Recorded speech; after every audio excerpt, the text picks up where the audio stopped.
Titanic के बारे में कुछ ऐसे फैक्ट जिसके बारे में आपको नहीं पता होगा कि टाइटैनिक को बचाने के लिए मात्र कुछ छोटी छोटी चीज़ों की ज़रूरत थी। अगर ये छोटी चीज़ें जहाज़ पर अवेलेबल होती तो आज शायद टाइटैनिक उसकी एक सक्सेस के लिए जाना जाता, ना कि उसके डूबने के लिए।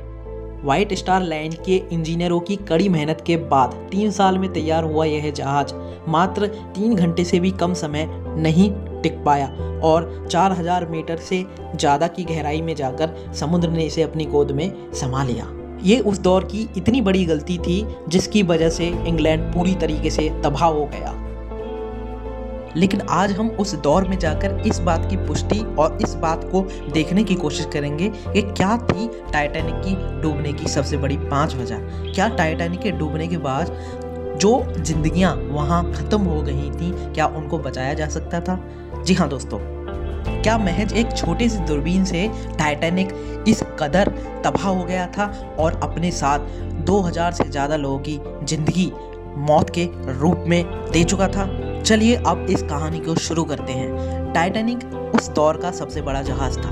10 अप्रैल 1912 को साउथहैम्पटन से न्यूयॉर्क के लिए अपनी पहली यात्रा के लिए रवाना हुआ था। यह 4 दिन की यात्रा के बाद 14 अप्रैल 1912 को एक बहुत बड़े आइसबर्ग से टकराकर डूब गया। 1517 लोगों की मौत हो गई और टाइटैनिक का पहला सफ़र ही उसका आखिरी सफ़र बन गया। अगर उस जमाने के मशहूर और इंटेलिजेंट इंजीनियर को उस वक्त जहाज में कुछ बातों पर ध्यान दिया गया होता तो कई लोगों की जान बच सकती थी। तो चलिए जानते हैं कि टाइटैनिक से जुड़े कुछ ऐसी बातें जो रहस्यमयी और दिलचस्प तो हैं, साथ ही वह भेद खोलेंगी उस वक्त की इंजीनियरिंग की सबसे बड़ी गलतियों का और उस समय की मैनेजमेंट की सबसे बड़ी गलतियों का, जिनकी एक छोटी सी खामी की वजह से 1500 से ज़्यादा लोगों की डेथ हो गई। 10 अप्रैल 1912 को टाइटैनिक साउथहैम्पटन यूके से न्यूयॉर्क यूएसए के लिए रवाना होता है और महज 4 दिन बाद यानी कि 14 अप्रैल 1912 की रात लगभग 11:30 बजे वह एक आइसबर्ग से टकरा जाता है और वहीं डूबकर ख़त्म हो जाता है।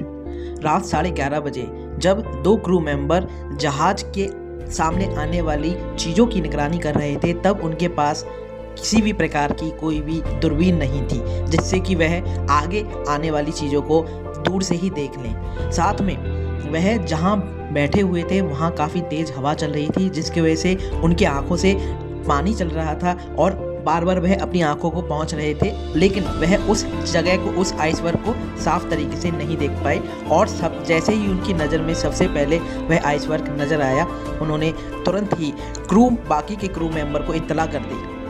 बताते चलें कि दूरबीन एक क्रू मेंबर के लॉकर में थी। वह क्रू मेंबर उस टाइम रिप्लेस कर दिया गया था एक नए क्रू मेंबर से, जिसके पास वो चाबी थी। वह गलती से उस क्रू मेंबर के बैग में रह गई थी, जिस वजह से वहाँ पर बैठे क्रू मेंबर के पास कोई भी दूरबीन नहीं थी, जिसकी वजह से वह आइसबर्ग को पहले से पहल नहीं देख पाए। लगभग शाम से ही 40 किलोमीटर की स्पीड से चलते हुए टाइटैनिक को काफ़ी बार चेतावनी मिलती रही कि आप इस एरिया में धीरे चलाएं, नहीं तो आगे आइसबर्ग जैसे खतरा हो सकता है। यह जानकारी आसपास के टाइटैनिक के आसपास चलने वाले जहाज़ों ने उसको रेडियो टेलीग्राम से दी थी, लेकिन जहाज़ के क्रू मेंबर और कैप्टन ने उनकी इस चेतावनी को ज़्यादा सीरियस नहीं लिया, क्योंकि जिस इलाके में यह आइसबर्ग अधिकतर मिलते हैं उस इलाके में दरअसल ग्रीनलैंड से आने वाली आइस तैरते तैरते उस एरिया में इकट्ठी हो जाती हैं, तो वह इसको एक नॉर्मल चेतावनी समझ रहे थे। हालांकि यह एक नॉर्मल चेतावनी ही थी, क्योंकि हर बार आइसबर्ग सामने आ ही जाता है। टाइटैनिक के दुर्घटनाग्रस्त होने के बाद भी लगभग 1500 से ज़्यादा जानों को बचाया जा सकता था। जी हाँ दोस्तों, लाइफ बोट की कमी।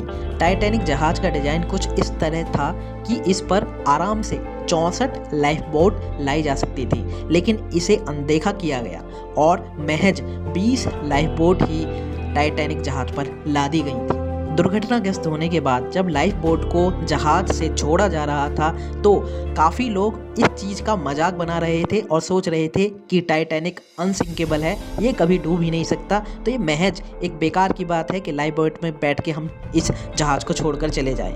और शुरुआत में लाइफ बोट में महज जहां 64 से 65 लोग बैठ सकते थे, वहां सिर्फ 20-20, 25-25 लोग ही बैठकर जा रहे थे। और इन कमी की वजह से ज़्यादा से ज़्यादा लोगों को जान बचाई जा सकती थी, जो वह बोट अधिकतर खाली गई। एक और मैं आपको इंटरेस्टिंग फैक्ट देने वाला हूँ। जिस आइसबर्ग से जहाज टकराया था वह 10,000 साल पहले ग्रीनलैंड से अलग हुआ था और टकराने के महज 2 हफ्ते बाद वह आइसबर्ग नष्ट हो गया था। उत्तर अटलांटिक सागर में जहां टाइटैनिक दुर्घटनाग्रस्त हुआ था वहां का तापमान -2 डिग्री था। इस तापमान में कोई भी व्यक्ति 15 मिनट से ज़्यादा जीवित नहीं रह सकता था। टाइटैनिक जहाज $75 लाख में बनकर तैयार हुआ था। लेकिन दिलचस्पी का आलम तब और बढ़ जाता है जब आपको पता लगेगा कि इस पर बनाई गई फिल्म को बनाने के लिए $209 करोड़ खर्च हुए थे।